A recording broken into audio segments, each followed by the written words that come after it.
I want to end this with something that I know all of us can talk a lot about. This is going to be on a discussion of live action anime. We're going to talk about Naruto.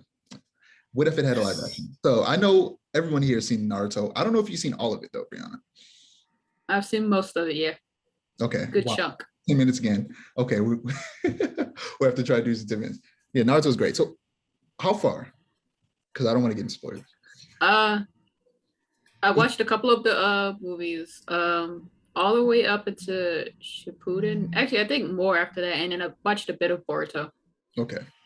Did you get to Pain? Like, because Pain is really where the big spoilers start to come in. I got to Pain. So I'm not really gonna, like, we don't really have to go into spoilers with this discussion.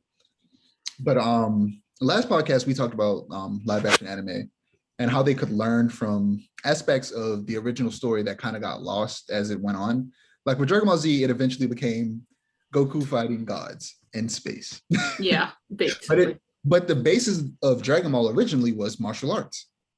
So I feel like if they were to make a live action Dragon Ball, if they focused on the martial arts elements, they could make a really good movie. The example that we use is Shang-Chi, because Shang-Chi is pretty much what a Dragon Ball movie could be like. And Shang-Chi is amazing. Have you seen Shang-Chi? Nope. It's good. Oh my God. It's on Disney Plus. So okay. If you have Disney Plus or know someone has Disney Plus, you can watch it there. It's really good. I'm in pain that you said no. Like, stop it. Like, go watch it. It's my favorite MCU movie. I don't understand. It was really good. It shot up my list. But yeah. With Naruto, we talk about how Naruto could focus more on the ninja aspect. I just called them a ninja with a hard ER. What did he say? No, but but they could focus on the ninja aspect, because just like with Dragon Ball Z, the longer Naruto goes on, it becomes less about ninjas. Yeah, basically. The characters literally become gods. They are literally demigods, if I'm not mistaken. But Naruto and Sasuke are literally demigods. Yeah. Like, was it aliens? Just like Dragon Ball Z, they introduced aliens for no reason. Why? Actually, Kishimoto, if I remember correctly, said the whole reason he introduced Kaguya and the Otsutsuki is because he made Madara too powerful and brought himself into a corner. And I'm like, that's kind of hilarious. The thing is, I think that this man made Madara too powerful and brought himself into a corner. I think that doesn't make sense, because they literally, I'm trying to think. Have you seen the end of Naruto? Like the Great Ninja War at the end? Yeah. Who, me? Okay, so I feel like Zetsu killing Madara, they could have just stuck with that. They could have, yeah. They could have just stuck with Zetsu betraying Madara, and that's how they won. They didn't need to then bring in Kagura, who Zetsu was working for the whole time. They could have just literally just been, okay, Zetsu betrayed Madara, and that's how it ended. But then how would they kill Zetsu? I don't know. You're right. No, that's what I was saying. Like, look, I'm pretty sure you thought about that. We're not here to rewrite Naruto. We're here to talk about a live action.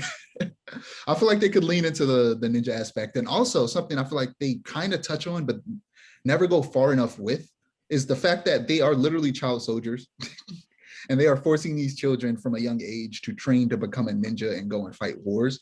And they touch on it a lot, specifically with Kakashi, because he lost a lot of friends. He lost so many people, bro. I feel like they could really lean into that aspect with a live action version and actually make it seem as horrible as it is. And I feel like something that they could have done with, moving on from Naruto to Boruto, is push for the fact that maybe you can no longer become a ninja when you're a child.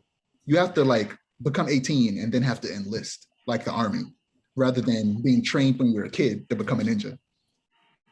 I feel like Sasuke is the perfect character to really do that for, because Sasuke was really kind of leaning into that aspect of like how horrible the village is and reshaping like ninja life. Ooh, they give me like My Hero vibes, to be honest. So good. Sasuke would definitely be a person that pushes for that. Like, we should not have these kids be ninja, because that's essentially what he was pushing for, kind of, when he started to go down like the more villainous route, like at the end of the Ninja War. Like, that's basically what he was talking about. Is like, he was like, this system is literally terrible. Like, he's like, this system's like the worst thing ever, and you guys are defending it. No, I'm taking this down. You know what would be funny? If it was like they just had like, they changed it to where like the Kage are like voted on, like you vote for a Kage to make it a democracy, and it's like Naruto versus Sasuke trying to become the Hokage of Konohagakure. And that's like the argument. That would be cool. But yeah, I think they could definitely lean into that. Also, Sakura should have been with Lee. Yeah. Not Sasuke. Yeah. Sasuke sucked. He was not good to her. Lee was a gentleman the whole time. She should not have been with Lee. If anything, she should have been with Naruto. She should have been with somebody. Also, imagine how. Oh, Sai would have been cool. But imagine how powerful their child would have been. The taijutsu skill of Lee combined with the strength of Sakura, they would have been a god. Oh, on top of the fact, I mean, Sada is already kind of a god. Imagine if they also had that mark. I forget what it's called. That healing mark. And they use the 8 gates, but they're constantly healing themselves at the same time so they can use the gates longer. Look, the possibilities are endless if they had a child. Their child would be the most powerful ninja on the face of the earth. They were going for the girl gets the guy at the end, but the guy freaking hates her and is never around. Exactly. He literally tried to kill her multiple times. Yes.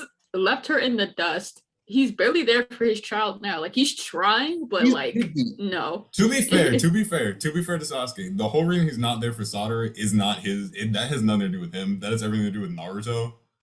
Naruto's also Naruto trash. has him off in the villages. Naruto is trash. Like Naruto's literally my least favorite character. Why can't they make I don't like Naruto. Why can't I don't know. Like my least favorite, and he isn't even like the worst in comparison to some others who actually abuse their children. But this one is the worst to me because it actually hits home as a person whose dad isn't around. I have my stepdad who's great, but my actual dad sucks. And Jing from Hunter x Hunter is. I was actually about to say, is it gonna be Don's dad? In all of anime history, he sucks so bad. He literally had a child when he was like. And he's like, I think he was a teenager, and he just took the child, gave it to his cousin, and said, "Take care of this child for me. I don't want him," and left and dipped. And then he set up a bunch of like obstacles for his son to potentially find him as like a game. But then when he actually was in proximity of his son, he still didn't want to meet that man, despite the fact that he low-key set it all up. I hate him. Hate his guts. What the heck? What was the point? I hate him. And it's my least favorite anime dad sad, and is it's definitely sad. Because Hunter x Hunter is one of those shows that kind of teeters the edge of being a little dark, especially in the Chimera Ant arc. And sometimes they touch on the fact that Gon wants to meet his dad so bad, and he's so excited. And he always says, being a hunter must be the best thing in the world because my dad left me to be a hunter.